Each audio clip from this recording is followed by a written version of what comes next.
السلام عليكم ورحمة الله وبركاته. ازيكم يا جماعة؟ يا رب تكونوا بخير. معاكم الدكتور محمد الزلوعي واخصائي تقويم الاسنان، والنهارده هنتكلم عن العضة المفتوحة وازاي بنعمل لها تقويم. والحالة اللي معانا النهارده هي حالة كانت منشورة في الجورنال العلمي السعودي بتاع التقويم، اسمه السعودي جورنال اوف اورثودونتكس.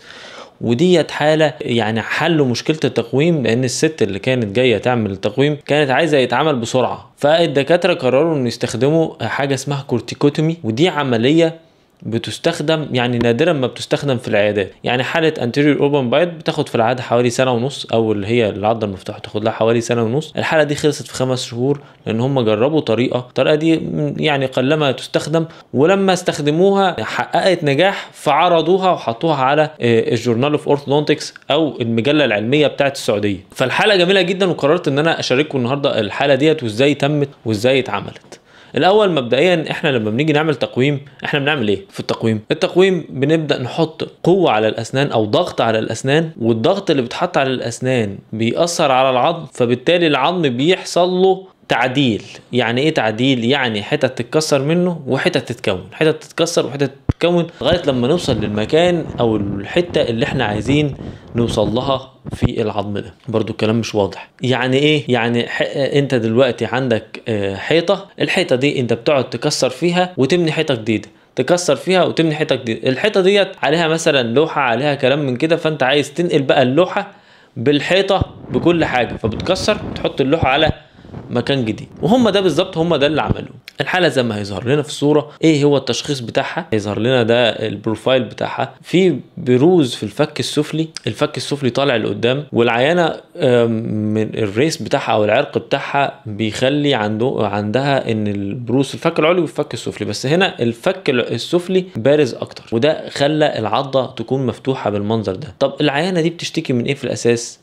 عندها 22 سنة وبتشتكي من شكل اسنانها الوحش وعضتها المفتوحة، وكارهه الموضوع ده، وعايزة تخلص تقويم في اسرع وقت ممكن ان هي تخلصه. وبدأوا ان هم يفكروا في طريقة جديدة اللي هي كورتيكوتومي، ان احنا نكسر زي ما اتفقنا، احنا بنكسر الحيطة بتاعة الاسنان وننقل السنان من عليها، اللي هي زي ما بنقول اللوحة بننقلها من مكان لمكان.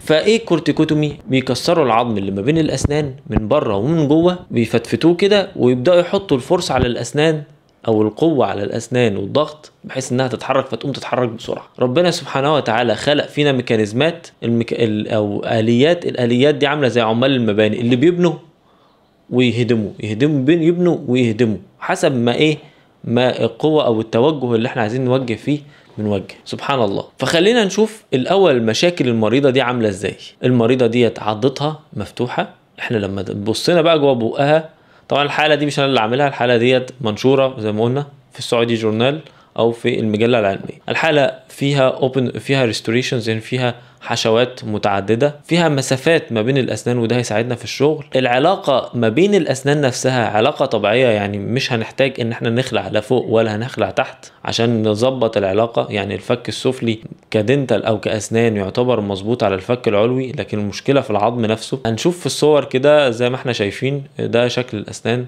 في مسافات اهو، في بعض الالتفافات في الاسنان، يعني الاسنان مش في مكانها، عايزين نعمل لها روتيشنز. وبالتالي علاج الحاله ديت هو في العاده هو هيكون سهل، ان احنا بنحط الابلاينسز او الفيكسد ابلاين او التقويم اللي هو الثابت بفصوصه بسلوكه بدنيته، بنبدا نحطه ونبدا نشد الاسنان من تحت بالذات، ونشد الاسنان من فوق، بحيث ان الاسنان ترجع تاني للعضه او تلم على بعضها.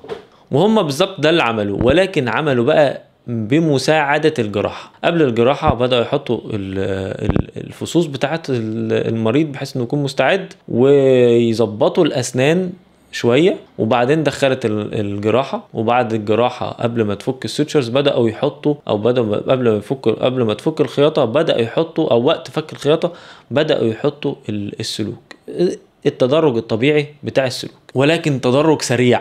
في حاجات في عندنا اسمها الباور تشين، السنان بتتربط بطريقه معينه زي ما هيظهر في الصور كده. السنان بتتربط وبتبدا نسحبها لتحت، والسنان اللي فيها التفافات، الضرس اللي فيه التفاف او فيه لفه مثلا او فيه اعوجاج، بنبدا نحط له زي اساتك تجيب من يمين من ناحيه، تتمسك في سنه من ناحيه، ومن الناحيه المقابله تتمسك في سنه تانية، وبالتالي السنان تبدا تلف معانا. وبكده تكون الحالة بدأت ان هي يحصل فيها تحسن سريع بسبب العملية الجراحية، وبالتالي الاساتك ديت كلها كانت بتتغير بشكل بمعدل اسبوعيا او مرة كل اسبوعين، والسنان بدأت تلم على بعضها وبالشكل ده، وبعد كده الحالة خلصت في النهاية بهذا المنظر. طيب الحالة ديت كانت في العادة المفروض تاخد لها سنة ونص تقريبا، خدت لها 5 شهور فقط، وبالتالي هم عرضوها على السعودي جورنال. البانوراما زي ما هتظهر ما فيهاش فيها اي مشاكل، يعني ما حصلش اي اكلان في العظم، او حتى ايفن الجذور بتاعه الاسنان متوازيه مع بعضها في منظرها الطبيعي، وبالتالي مش هيحصل الرجوع للحاله.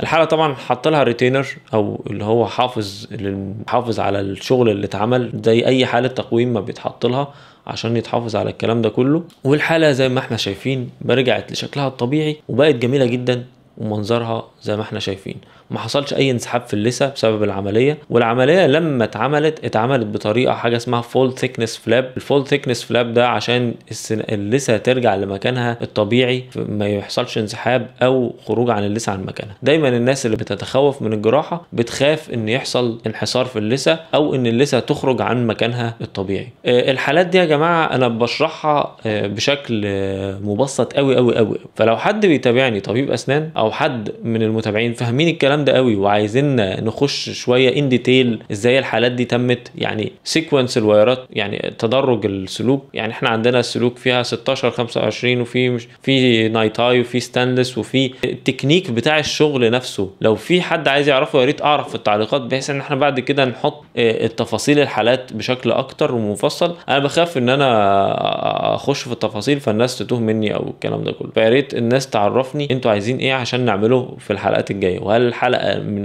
النوع ده من الحلقات كويس ولا صعب على الفهم او صعب ان هو يوصل لك. فاتمنى يا جماعه يكون الحلقه دي عجبتكم. كان معاكم الدكتور محمد الزلوعي اخصائي الاسنان، وشير ولايك وكومنت على الفيديو عشان الفيديو ده ينتشر.